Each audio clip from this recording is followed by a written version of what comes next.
उस्ताद Mohammad union council नोश की जदीद के चेयरमैन जफर अली पंद्रानी की जेर सदारत में एक अहम इजलास डोंकी हाउस कराची जदीद में मुनक्किद हुआ, जिसमें यूनियन कौंसिल नोश की जदीद के तमाम कौंसलरान ने कसीरुल तादाद में शिरकत की, जबकि सेक्रेटरी यूनियन कौंसिल नोश की जदीद ने चेयरमैन और वाइस चेयरमैन को फंड्स के हवाले से तफसील से ब्रीफिंग दी। इस मौका पर chairman Zafar Ali Pandrani, vice chairman Mir Mubarak Khan Donki ने वश न्यूज से बातचीत करते हुए कहा कि आज हमारे यूनियन काउंसिल नोश की जदीद का ये दूसरा बजट का इजलास है।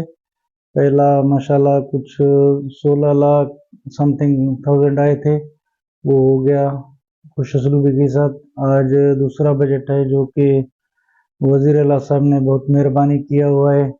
अच्छा बजट है, 49,41,000 सम रुपीज। तो उसका इजलास है, हमने दोस्तों को बुलाए हुए, जैसा कि आप देख रहे हैं काउंसलर साहिबान सारे बैठे हुए हैं, हमारा वाइस चेयरमैन। तो इजलास हो रहा है, इंशाल्लाह मुत्तफिका राय से जो भी होगा। एज मैं भी 11वां मेंबर इसमें मेरा शेयर होगा। इंशाल्लाह इजलास करेंगे। मीटिंग है यूनियन कौंसिल नोश की जदीद का। पहला मीटिंग भी यहाँ हुआ था, तो इत्तेफाक की राय से जो है जितना बजट था वो तकसीम हुआ, सारे काउंसलरों को मिला।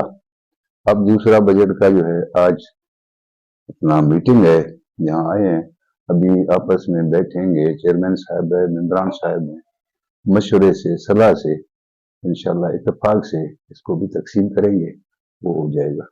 इनका कहना था कि ये हमारा यूनियन कौंसिल नोश की जदीद का दूसरा इजलास है, जबकि इजलास में बाहमी मशवरत से बजट की मंजूरी दी गई है, ताकि महदूद वसाइल में रहते हुए इस बजट में रखे गए फंड्स को अवाम की फलाह व बहबूद पर खर्च करेंगे।